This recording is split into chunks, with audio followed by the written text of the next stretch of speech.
வலைக்கும் வரஹ்மத்துல்லாஹி வபரகாத்துஹு.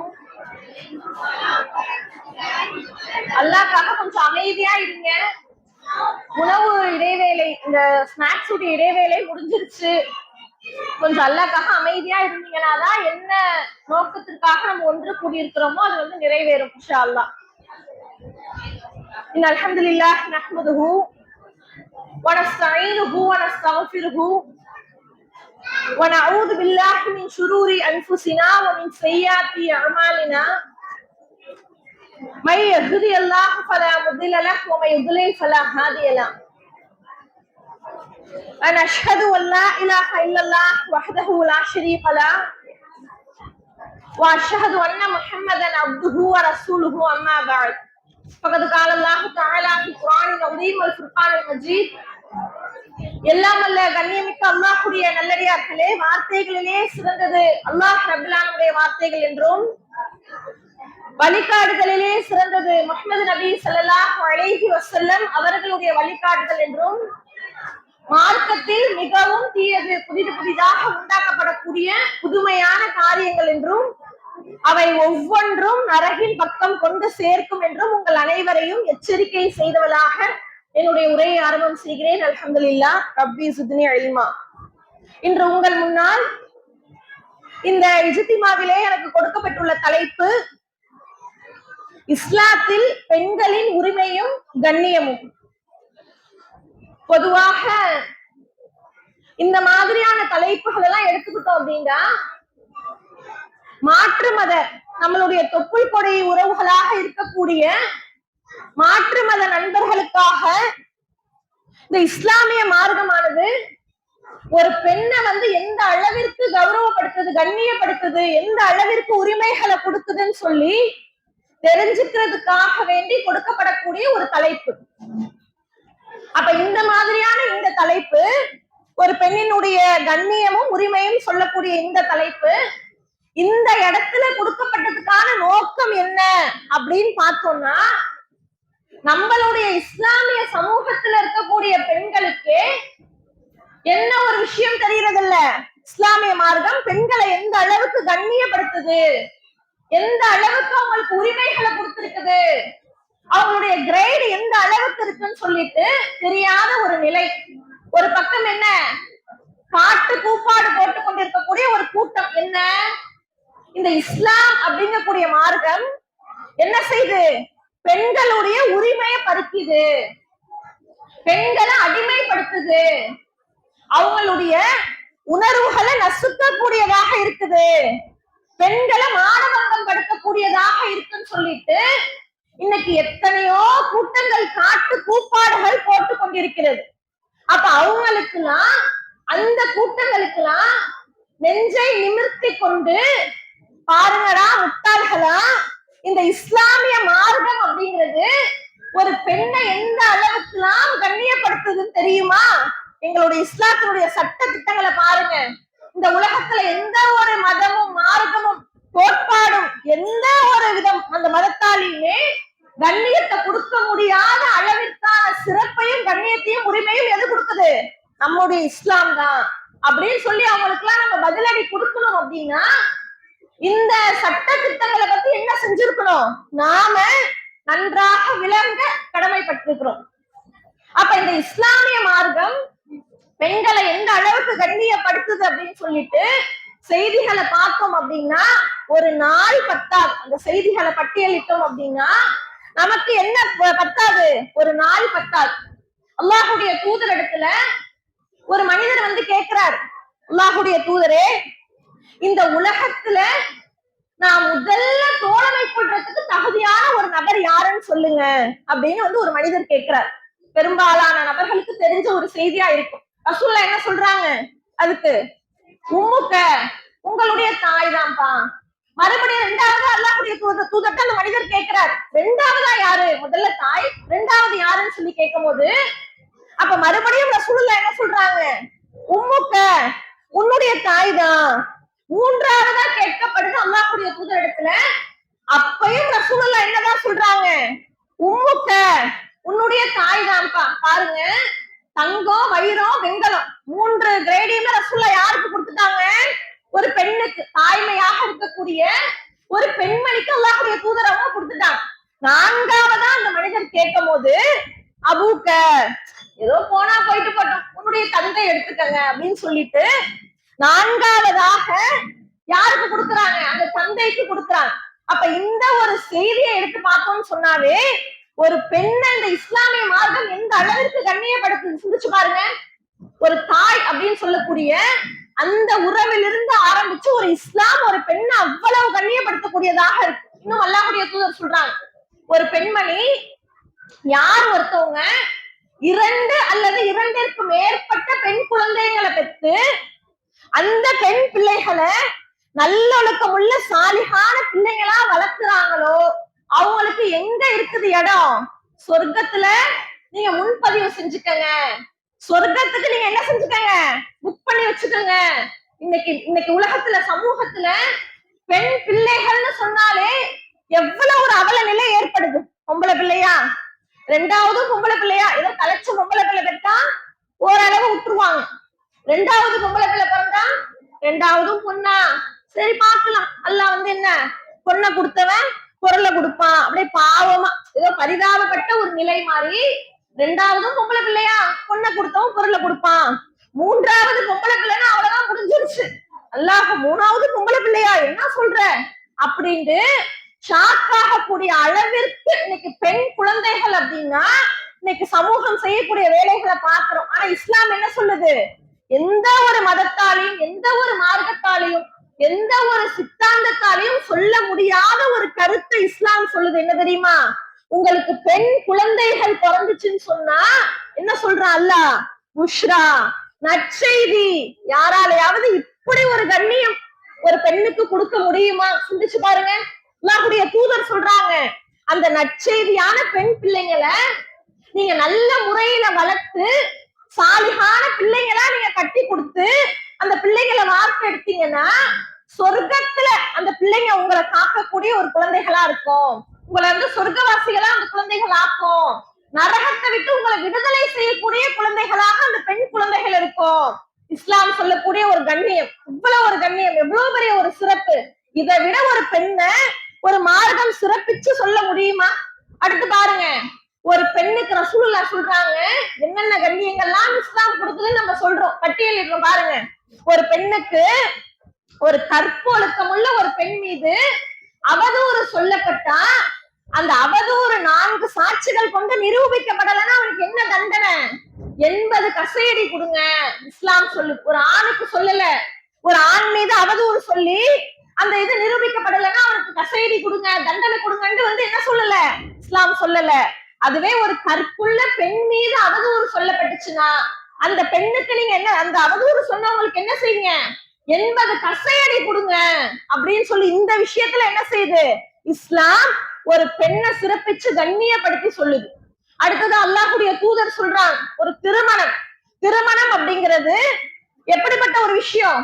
ஒரு மனிதனுடைய வாழ்க்கை ஆரம்பிக்கப்படக்கூடிய ஒரு விஷயம், அப்படிதானே? ஒரு மனிதனுக்கு தன்னுடைய வாழ்க்கையில ஒரு தொடக்கம் அப்படின்னா அது ஒரு திருமணமா நம்ம என்ன செய்யலாம், எடுத்துக்கலாம். அதுக்கப்புறம் அவன் கல்யாணம் பண்ணி பிள்ளைங்க பெற்று அதுக்கப்புறம் நிறைய அனுபவங்கள் அவனுக்கு அந்த வாழ்க்கை கற்றுக் கொடுக்கும். அப்ப அந்த திருமணத்தை பத்தி இஸ்லாம் சொல்லக்குள்ள எந்த அளவிற்கு ஒரு பெண்ணை பத்தி இஸ்லாம் சொல்லுது? ஒரு பெண்ணானவள் 4 நோக்கத்திற்காக என்ன செய்யப்படுறா? மனம் முடிக்கப்படுறா. என்னென்ன நோக்கம்? அவளுடைய அழகிற்காக, அவளுடைய செல்வத்திற்காக, அவளுடைய பாரம்பரியத்திற்காக, அவளுடைய மார்க்கத்திற்காக. இந்த 4ல அந்த பெண்ணுடைய மார்க்கத்தை தேர்ந்தெடுக்கல அப்படின்னு சொன்னா நீ வெற்றி பெற முடியாது. அல்லாஹ்வுடைய தூதர் சொல்றான், ஒரு ஆணுடைய வெற்றி, ஒரு ஆணுக்கு பின்னால ஒரு பெண் இருப்பா, ஒரு ஆணுடைய வெற்றிக்கு பின்னால ஒரு பெண்மணி இருப்பான்னு சொல்லி என்ன பண்ணிருக்கான்? காப்பி அடிச்சு எழுதி வச்சிருக்கான். 1400 வருடங்களுக்கு முன்னாடி என்னுடைய மார்க்கம் சொல்லிருச்சு. அல்லாஹ்வுடைய தூதர் சொல்லிட்டாங்களே, உன்னுடைய வாழ்க்கையில நீ ஒரு பெண்ணை, மார்க்கம் உள்ள ஒரு பெண்ணை நீ தேர்ந்தெடுத்த அப்படின்னு சொன்னா உனக்கு வெற்றி அப்படின்னு இஸ்லாம் சொல்லுது. எந்த அளவிற்கான ஒரு கண்ணியம் பார்த்தீங்களா? இன்னும் சொல்ல போனா பெண்மணிகள் என்ன செய்யறாங்க? அல்லாஹ்வுடைய தூதரிடத்துல சஹாபிய பெண்மணிகள் கேட்கிறாங்க, அல்லாஹ்வுடைய தூதரே, நாங்க என்ன செய்யறோம்? நோன்பு வைக்கிறோம், நாங்க தொழுறோம், தர்மம் செய்யறோம், எல்லா விதமான நன்மைகளையும் நாங்க அடைஞ்சுக்கிறோம். அதே மாதிரி ஆண்களும் என்ன செய்யறாங்க? நோன்பு வைக்கிறாங்க, தொழுறாங்க, தர்மம் செய்யறாங்க, எல்லா நன்மைகளையும் அடைஞ்சுக்கிறாங்க. ஆனா போர்க்களங்கள்ல கலந்துகிட்டு அவங்களோட உயிரை விடக்கூடிய ஒரு பாக்கியம், ஷஹீதாகக்கூடிய ஒரு பாக்கியம் யாருக்கு இருக்கு? ஆண்களுக்கு தான் இருக்கு. பெண்களா இருக்கக்கூடிய எங்களுக்கும் அந்த பாக்கியத்தை நீங்க கொடுங்க, போர்ல கலந்துக்கக்கூடிய உரிமையை கொடுங்கன்னு பெண்மணிகள் கேட்கிறான். அதுக்கு அல்லாஹ்வுடைய தூதர் அந்த பெண்களுக்கு பதில் சொல்றாங்க. என்ன சொல்றாங்க? நீங்க என்ன செய்ய வேண்டாம், போர்ல எல்லாம் கலந்துக்க வேணாம். நீங்க ஹஜ் உம்ரா செஞ்சுட்டு வரீங்கல்ல, அதுவே ஒரு பெரிய விஷயம் தான். ஏன்னா ஒரு பெண்ணு தன்னுடைய அந்த பயணத்தை மேற்கொண்டு ஹஜ்ஜியும் உம்ராவையும் நிறைவேற்றி முடிச்சுட்டு வருது அப்படிங்கிறது ஒரு பெரிய விஷயம். அப்ப அந்த விஷயத்துல நீங்க ஈடுபட்டீங்கன்னா அதுவே என்னதான், ஒரு போர்ல கலந்துகிட்டதுக்கு சமம் தான் அல்லாஹ்வுடைய தூதர் அவங்க சொல்றாங்க. அப்ப நாம என்ன செய்யலாம்? ஹஜ்ஜுக்கோ உம்ராக்கோ போயிட்டு வந்தோம்னா என்ன பண்ணிட்டு வந்தோம்? ஒரு போர் செஞ்சுட்டு வந்தோம் அப்படின்னு சொல்லக்கூடிய அளவிற்கு பெண்களை இஸ்லாம் என்ன செய்து கண்ணியப்படுத்தக்கூடிய ஒரு மார்க்கமாக இருக்கிறது. இன்னும் எல்லா நிலைகளிலும், கல்வியாக இருக்கட்டும், கல்வி கற்கக்கூடிய விஷயங்களாக இருக்கட்டும், ஒரு பெண்ணுக்கு இஸ்லாமிய மார்க்கத்தை தவிர வேற எந்த ஒரு மதமும் என்ன செய்யல, இவ்வளவு சிறப்புகளை கொடுக்கல. இந்த விஷயம்லாம் நம்மளுக்கு தெரியாததுனாலதான் என்ன செய்யறோம், என்ன நடக்குது சமூகத்துல, ஒரு சொல்வதெல்லாம் உண்மைன்னு சொல்லிட்டு ஒரு டாக் ஷோ ஒரு அம்மா உட்கார்ந்து என்ன செஞ்சுக்கிட்டு இருக்கோம், பஞ்சாயத்து பண்ணிட்டு உட்கார்ந்து இருக்கோம். அப்ப அந்த டாக் ஷோல ஒரு பெண்மணி, இஸ்லாமிய பெண்மணி தன்னுடைய கணவனால என்ன செய்யப்படுறா, சித்திரவதை செய்யப்பட்டு எனக்கு ஒரு நீதி கொடுங்க அப்படின்னு சொல்லி ஒரு பெண்மணி வராங்க. அந்த ஷோல சொல்லிட்டு அந்த பெண்மணி கடைசியா இறுதியா சொல்றாங்க, இந்த தலாக்குடைய விஷயத்தை பொறுத்த வரைக்கும் என்ன செஞ்சிடறாங்க, முத்தலாக், தலாக் தலாக் தலாக்குன்னு சொல்லிட்டு ஆண்கள் செய்யறதெல்லாம் செஞ்சுட்டு எங்களை என்ன பண்ணிடுறாங்க, விட்டுடுறாங்க. அப்ப இதுக்கு ஒரு நீதி கிடைக்கணும், இஸ்லாத்துல இந்த மாதிரிலாம் செய்யாதீங்க அப்படின்னு சொல்லிட்டு அந்த மீடியாக்களுக்கு முன்னாடி அந்த டிவி ஷோல அந்த பெண்மணி உட்கார்ந்து பேட்டி கொடுக்குறாங்க. இதுக்கு காரணம் என்ன? இஸ்லாம் எந்த அளவிற்கு ஒரு பெண்ணுக்கு உரிமையோ கண்ணியத்தையும் கொடுத்திருக்குன்னு சொல்லி அந்த பெண்மணிக்கு தெரியல. அதனுடைய விளைவு தான் இது. அந்த ஷோல உட்கார்ந்து இந்த மாதிரி எல்லாம் பண்ணாதீங்க, இஸ்லாமியர்கள் என்ன செய்யுங்க, கொஞ்சம் யோசிங்க, எங்க வாழ்க்கைய பாருங்கன்னு சொல்லி அந்த பொம்பளை என்ன செய்யுது, அந்த பொண்ணு பரிதாபமா பேசுது. அப்ப இந்த மாதிரி எல்லாம் நடக்கிறதுனாலதான் நாம என்ன செய்யறோம், இஸ்லாமிய மார்க்கம் அப்படிங்கிறது ஒரு பெண்ணுக்கு கண்ணியமும் உரிமைகளும் எல்லாத்தையும் வழங்கியிருக்கிறத நீங்க விளங்கணும் அப்படின்னு சொல்லி விளங்குறதுக்கு கடமைப்பட்டிருக்கிறோம். இன்னும் பார்த்தோம் அப்படின்னா, இது மட்டுமா அப்படின்னா, பெண்களுக்கு இஸ்லாமிய மார்க்கத்துல பள்ளிவாசல்கள்ல போய் தொழக்கூடிய ஒரு நிலைமைய நம்மளுடைய மார்க்கம் ஏற்படுத்தி இருக்கு. தொழுகைக்காக நம்ம என்ன செய்யலாம், பள்ளிவாசலுக்கு போலாம், எல்லா காரியங்களுக்காகவும் நம்ம என்ன செய்யலாம், நம்மளுடைய வணக்க வழிபாட்டு தலங்களுக்கு போலாம். ஆனா மற்ற மதங்கள் மார்க்கங்கள் எடுத்துக்கிட்டோம்னா அப்படிலாம் கிடையாது. எல்லாரும் என்ன செஞ்சிட முடியாது, பள்ளிக்குள்ள எல்லாம் நுழைஞ்சிட முடியாது. ஆனா இஸ்லாம் என்ன செய்யுது, ஒரு பெண்ணுக்கு நீ ஒரு பெண்ணுன்னு சொல்லி அவளை ஒதுக்கி வைக்கல. 1400 வருடங்களுக்கு முன்னாடியே அல்லாஹ்வுடைய தூதர் என்ன செஞ்சாங்க, ஆண்களை போன்று நீங்களும் என்ன செய்யலாம், பள்ளிவாசலுக்கு வரலாம், தொழுகையில ஈடுபடலாம், எல்லா உரிமைகளும் உங்களுக்கு இருக்கு அப்படின்னு சொல்லி நம்மளுடைய மார்க்கமானது கண்ணியப்படுத்தி இருக்கு. இன்னும் ஒரு படி மேல போனா அல்லாஹ் ரப்புல் ஆலமீன் என்ன செஞ்சிருக்கிறான், தன்னுடைய திருமறை குர்ஆன்ல இந்த ஒட்டுமொத்த உலக முஃமின்களுக்கும் உதாரணமாக யார வச்சிருக்கிறான் அல்லாஹ், 2 பெண்மணிகள் தான். இதை விட ஒரு கண்ணியம் நம்மளால சொல்ல முடியுமா? சிந்திச்சு பாருங்க. இந்த உலகத்துல வாழக்கூடிய, வாழ்ந்து கொண்டிருக்கக்கூடிய அத்தனை மனிதர்களுக்கும், ஆண்களாக இருக்கட்டும், பெண்களாக இருக்கட்டும், வயசானவங்களா இருக்கட்டும், கல்வி கற்றவர்களாக இருக்கட்டும், ஒண்ணும் தெரியாதவங்களா இருக்கட்டும், எல்லாருக்குமே யார்தான் முன்மாதிரி? யாரு? ஃபிரௌனுடைய மனைவி. அவங்களும் ஈசா நபியுடைய தாயார் மரியம் அலைஹிஸ்ஸலாம், அவங்களையும் அல்லாஹ் தஆலா என்ன செய்யறான், பெண்களுக்கு முன் உதாரணமாக அல்லாஹ் தஆலா சொல்லி காமிக்க. அப்ப இப்படி எல்லாம் நம்மளுடைய மார்க்கம் என்ன செய்யுது, இந்தந்த வகைகள் எல்லாம் ஒரு பெண்மணிய கண்ணியப்படுத்தக்கூடிய ஒரு மார்க்கமாக இந்த இஸ்லாமிய மார்க்கம் இருக்குது. அப்ப நாம என்ன பார்க்கணும் அப்படின்னா, இதை மட்டும் நம்ம பார்க்க கூடாது இல்ல.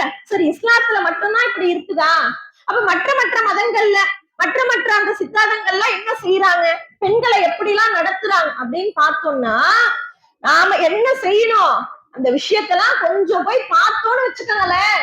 இந்த இஸ்லாத்துல அங்கம் வகிச்ச அல்லாஹ் நம்மள ஒரு அங்கம் வகிக்க செஞ்சதுக்காகவே நம்ம வாழ்நாள் முழுக்க நம்ம அல்லாஹ்க்கு நன்றி செலுத்தணும். அவ்வளவு ஒரு கேடுகட்ட ஒரு கோட்பாடாக அவங்களுடைய சட்ட திட்டங்கள் அங்க இருக்குது. ஒரு கடுக கோடி பங்கா போட்டு அதுல ஒரு பங்கோட கூட என்ன செய்ய முடியாது, அவர்களுடைய கோட்பாட்டையோ நம்ம இஸ்லாத்தினுடைய சட்ட திட்டங்களையும் ஒப்பிடவே முடியாது. எந்த அளவுக்கு அப்படின்னா, ஒரு சில நாகரிகங்கள் என்ன செஞ்சிருக்கிறாங்க, பிரிச்சு வச்சிருக்கிறாங்க. முன்னோர்கள் முன்னாடி இருந்தவங்க ஒரு சில நாகரிகங்களை வச்சிருக்கிறாங்க. அதுல ஒன்னாக இருக்கக்கூடியதான் என்ன அப்படின்னா, பாபிலோனிய நாகரிகம் அப்படின்னு சொல்லிட்டு ஒரு விஷயத்த வந்து வச்சிருக்கிறாங்க. என்ன அது நாகரிகம் அப்படின்னு சொன்னா, அந்த நாகரிகத்துல அந்த கலாச்சாரத்துல பெண்களை வந்து எப்படி நடத்துவாங்களாம், ஒரு ஆண் ஒரு தவறு செஞ்சான் அப்படின்னா என்ன செஞ்சுக்கலாமா, ஒரு பெண்ணை தாராளமாக தண்டித்துக் கொள்ளலாம். இதுல எங்கேயாவது நியாயம் இருக்கா சிந்திச்சு பாருங்க. ஒரு வீட்டுல இருக்கிற கணவனோ அல்லது ஒரு பெற்றெடுத்த ஆண் பிள்ளையோ ஏதோ ஒரு தவறு செஞ்சுட்டான், ஏதோ ஒரு தப்பு செஞ்சுட்டான்னா அந்த வீட்டுல இருக்கக்கூடிய அந்த பெண்மணி என்ன செஞ்சுக்கலாம், தண்டிச்சுக்கலாம் அப்படின்னு சொல்லிட்டு அந்த நாகரிகத்துல எழுதி வச்சிருக்கிறான். அடுத்து பார்த்தா கிரேக்க நாகரிகம் அப்படின்னு சொல்லிட்டு ஒரு நாகரிகம் இருக்குது. அதுல என்ன அப்படின்னு பார்த்தா இன்னும் கேவலம்.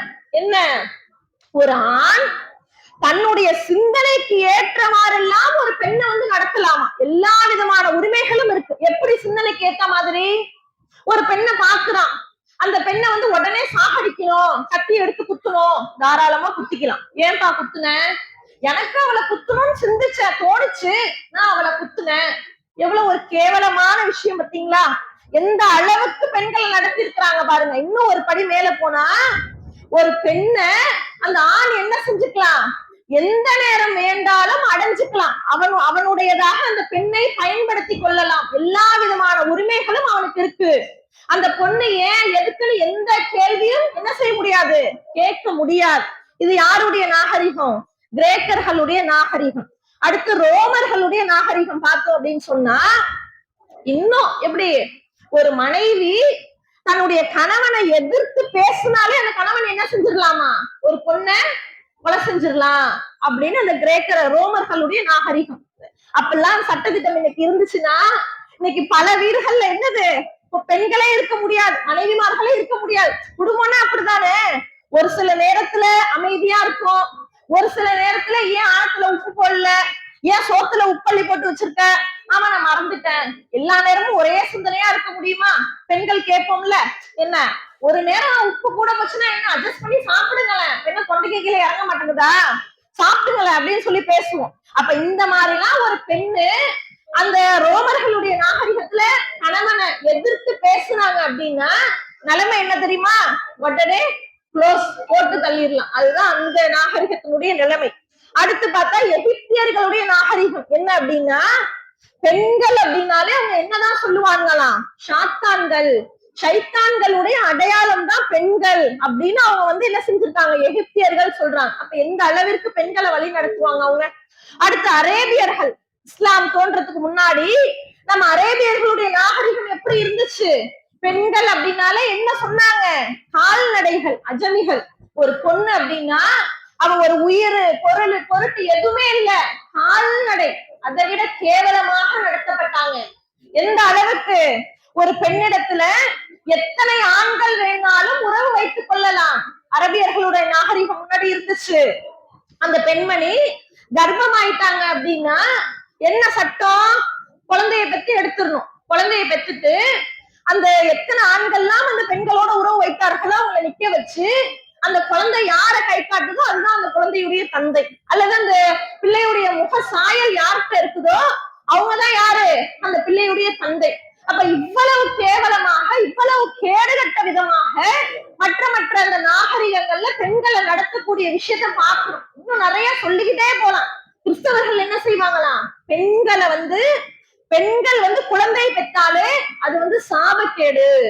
பாவீங்களா, ஒரு குழந்தைய பெற்றதுங்கிறது எவ்வளவு ஒரு பெரிய விஷயம். இன்னைக்கு மருத்துவ உலகமே என்னது, கடவுள் இருக்கா அப்படின்னு நம்புற ஒரு விஷயம் அப்படின்னா அந்த குழந்தை பெற்ற விஷயத்த வச்சுதான். ஒரு பெண் ஒரு குழந்தைய பெற்று எடுக்கிறான்னா எவ்வளவு தியாகம், எவ்வளவு பொறுமை, எவ்வளவு சகிப்பு. அப்படிப்பட்ட அந்த செயலை அந்த கிறிஸ்தவர்கள் என்ன சொல்லுவாங்களாம், என்னது சாபக்கேடு அப்படின்னு சொல்லுவாங்களாம். அதனாலதான் இன்னைக்கு அந்த கிறிஸ்தவ மதங்களை பார்த்தோம்னா பல பெண்கள் எப்படி போயிருக்காங்க, கன்னியாஸ்திரிகளாக போயிருப்பாங்க, பார்த்திருப்பீங்க.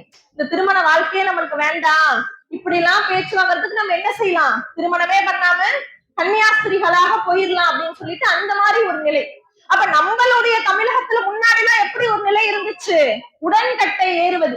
ஒரு கணவன் மரணிச்சான் அப்படின்னா அந்த பெண்ணுக்கு எத்தனை வயசானாலும் சரி, 50 இருந்தாலும் சரி, 19 இருந்தாலும் சரி, 20 இருந்தாலும் சரி, அவ என்ன செஞ்சிடணும், போய் அந்த நெருப்புல விழுந்துடணும், அதான் முடிஞ்சிருச்சு.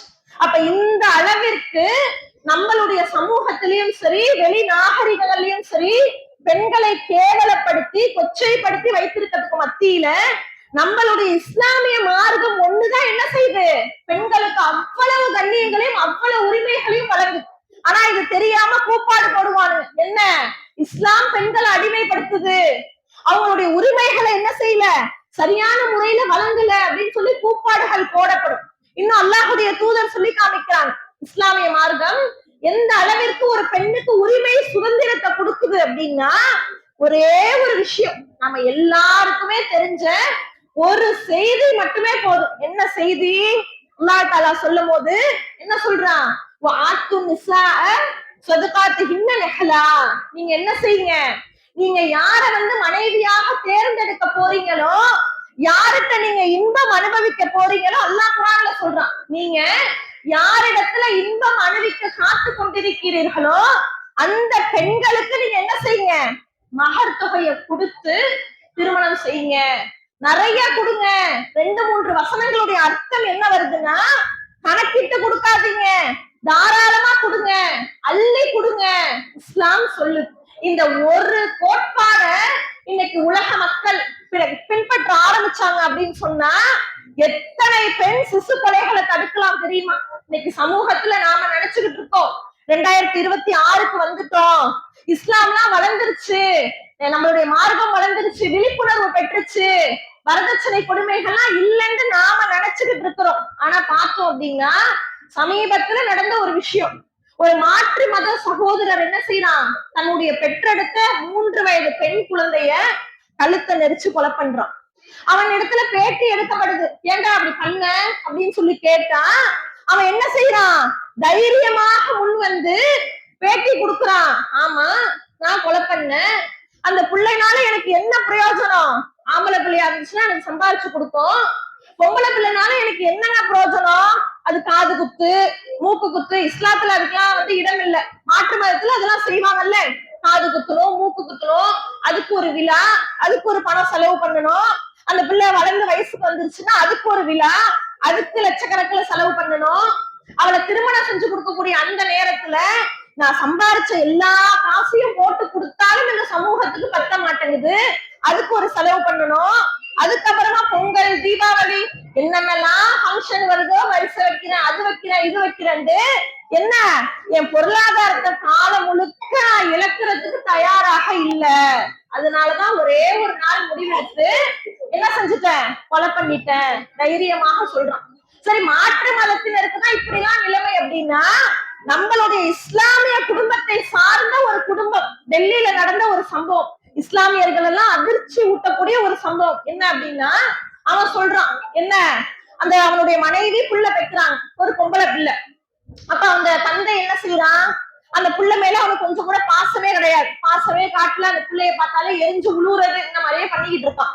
திடீர்னு அவன் என்ன செய்யறான், புள்ள மேல பாசம் காட்டுற மாதிரி நடிக்கிறான். அப்ப அந்த பொண்டாட்டி பாக்குறாங்க, என்ன சரி புத்தி வந்துருச்சு போல இருக்கு, நல்ல புத்தி வந்தா சரிதான் சொல்லி இப்படியே அவங்க வாழ்க்கை போகுது. அந்த பெண் குழந்தைக்கு 2 வயசு. ஒரு நாள் அந்த பெண்மணி என்ன செய்யறாங்க, அந்த பிள்ளைய வீட்டுல விட்டுட்டு கடைக்கு போயிட்டு வரேன்னு சொல்லி அந்த தந்தைகிட்ட விட்டுட்டு கடைக்கு போயிட்டு வராங்க. வந்து பார்த்தா அவங்களுக்கு ஒரு அதிர்ச்சி செய்தி என்னன்னா, அவங்க பிள்ளை ஹாஸ்பிட்டல்ல அட்மிட் செய்யப்பட்டிருக்கு அப்படின்னு. உடனே அவங்க போய் பார்க்கும் போது அந்த பிள்ளை மருத்துவமனையில ஐசியூ வார்டுல இருக்கு. என்ன ஆச்சுன்னு கேட்டா மருத்துவர்கள் சொல்றாங்க, குழந்தை இறந்துருச்சு, அவங்களால தாங்க முடியல.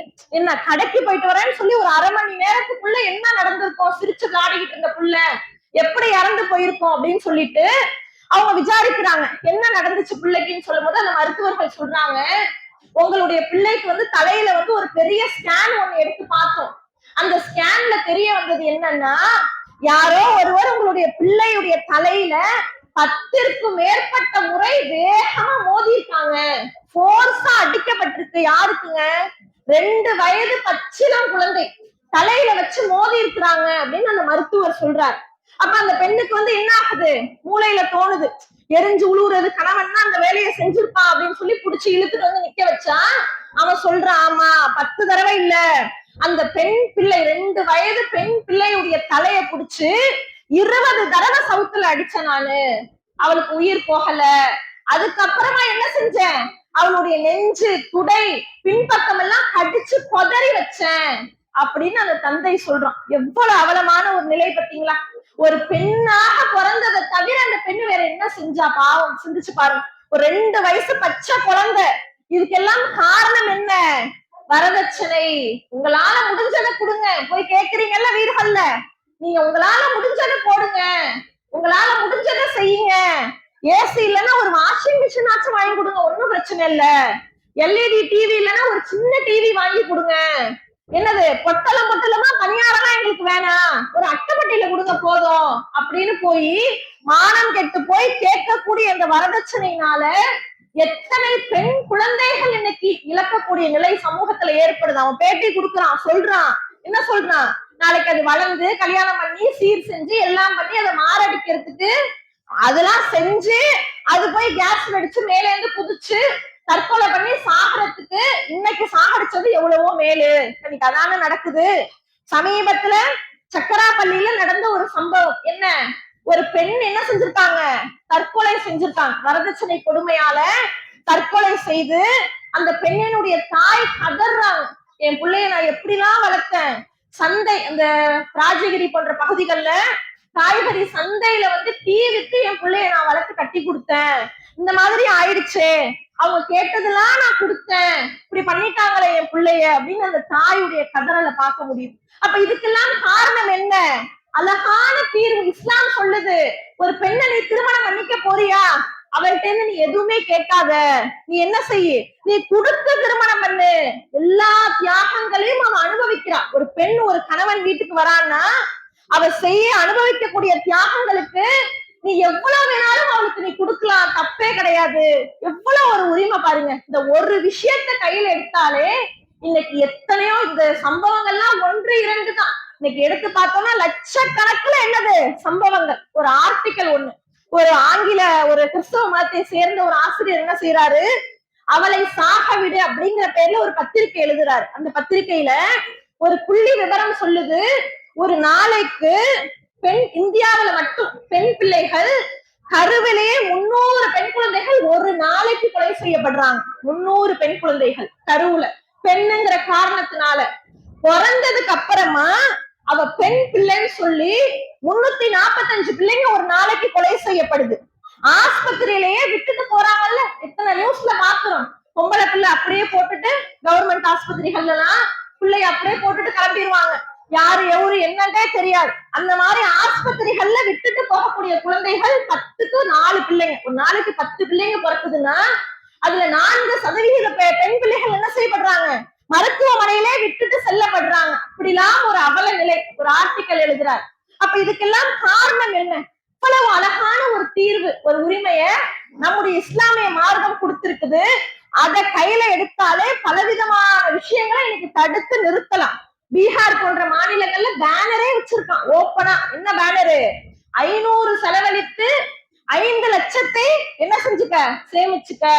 என்ன, அந்த பிள்ளை வயிற்றுல இருக்கும் போது 500 ரூபாய் செலவு பண்ணி பொம்பளை பிள்ளைன்னு தெரிஞ்சுச்சுன்னா அதை நீ கலைச்சிட்டேன்னு வச்சுக்க, 5 லட்சம் வரையும் நீ சேமிக்கலாம்னு பெரிய பேனர்கள் வைக்கப்படுது.